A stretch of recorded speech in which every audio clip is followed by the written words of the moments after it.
Olá, bem-vindos a esta nossa análise estruturada sobre o direito empresarial brasileiro.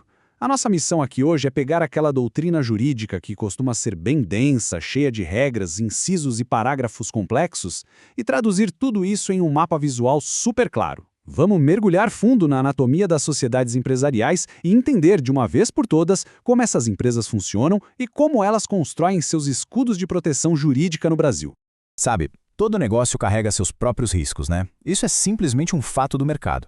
Mas o grande sonho de qualquer pessoa que decide empreender sempre foi um só: conseguir separar completamente o que é o patrimônio pessoal daquilo que são as dívidas da empresa. Afinal, colocar as economias de uma vida inteira em jogo só para abrir um negócio é uma barreira gigante para a inovação. E foi exatamente para resolver essa dor imensa que o nosso direito precisou evoluir. Para entender como essa evolução aconteceu, a gente vai passar por um roteiro com 6 pontos-chave hoje. Vamos ver os tipos de sociedades, a origem da famosa limitada, como funciona o capital social, quem administra a empresa, as regrinhas para tomar decisões e, por fim, como funciona a exclusão de alguém ou o fechamento do negócio.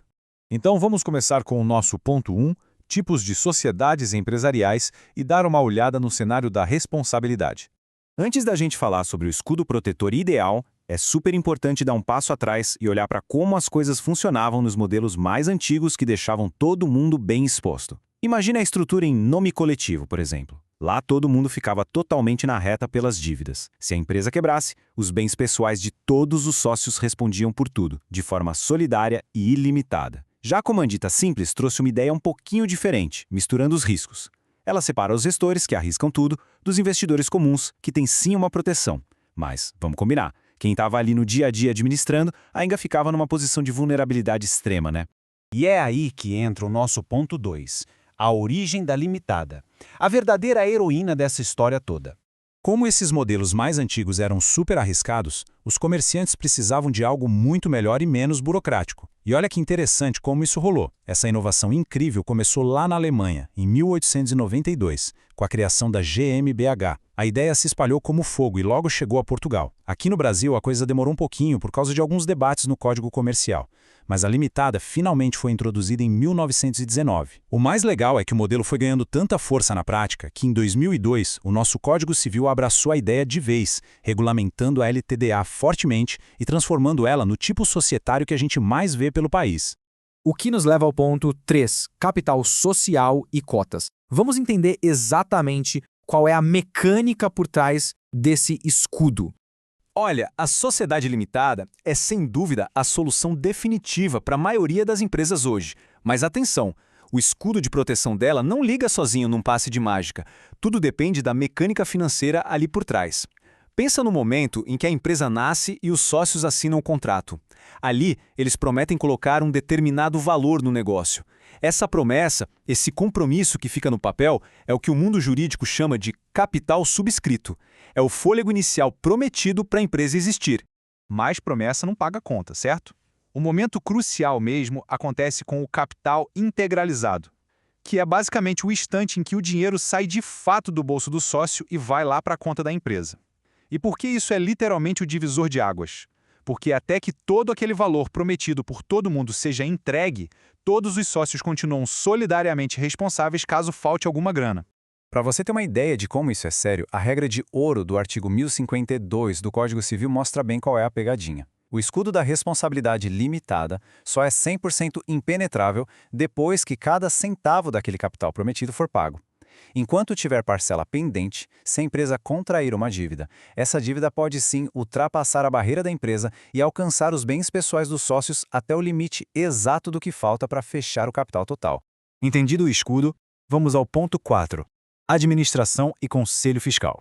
Como a gente faz a roda girar no dia a dia? Bom, com o escudo lá devidamente financiado, a empresa passa a precisar de um cérebro, alguém para tomar as rédeas da operação. A lei permite que você contrate alguém de fora, que nem seja sócio, para fazer essa gestão. Mas tem uma trava de segurança importantíssima aqui para contratar esse profissional de fora quando o capital ainda não está totalmente pago. A lei exige que todo mundo concorde. Unanimidade total. Agora, se a grana já estiver toda no caixa da empresa e o escudo estiver sólido, aí a exigência cai para 2/3 dos votos. E para manter as contas super transparentes, a empresa pode criar um conselho fiscal. É como se fosse um auditor independente ali dentro. E justamente por precisar ser imparcial, a lei proíbe terminantemente que funcionários da empresa ou parentes próximos dos administradores, até o 3º grau, participem desse conselho. É a clássica prevenção contra o conflito de interesse, sabe? Quem fiscaliza não pode ter laços estreitos com quem executa. Simples assim. Seguindo em frente, chegamos ao ponto 5, deliberações e quórums. É hora de entender as regras do jogo. Tomar uma decisão importante na empresa não é só fazer uma reunião e levantar a mão. O legislador calibrou muito bem o peso dos votos de acordo com o impacto de cada decisão. Dá uma olhada nessa tabela da doutrina. Como a gente viu, precisa de unanimidade para colocar um administrador de fora no início do negócio. Mas para alterar o contrato social ou aprovar uma fusão em corporação, o sarrafo continua alto. A lei exige rigorosos 3/4 do capital social aprovando a ideia. Agora, mudando um pouco o cenário para as decisões de médio impacto, a matemática já fica um pouco mais acessível. 2/3 dos votos podem nomear um gestor de fora mais para frente, quando o capital já tiver pago. E para destituir esse administrador ou pedir recuperação judicial, aí basta a aprovação de quem detém mais da metade do capital. Tem uma lógica proporcional bem amarradinha, ditando o ritmo dessas votações. E isso nos traz ao nosso 6º e último ponto: exclusão e dissolução. A temida, mas necessária estratégia de saída. A verdade é que toda empresa tem seu ciclo de vida. E saber as regras exatas para tirar um sócio ou fechar as portas é uma parte crucial do jogo empresarial. Olha só que detalhe vital. Se um sócio minoritário estiver colocando o negócio em risco por causa de atos graves, ele pode sim ser expulso da empresa sem que o caso precise ir parar num tribunal. Mas, para isso acontecer, a maioria com mais de 50% do capital precisa votar a favor.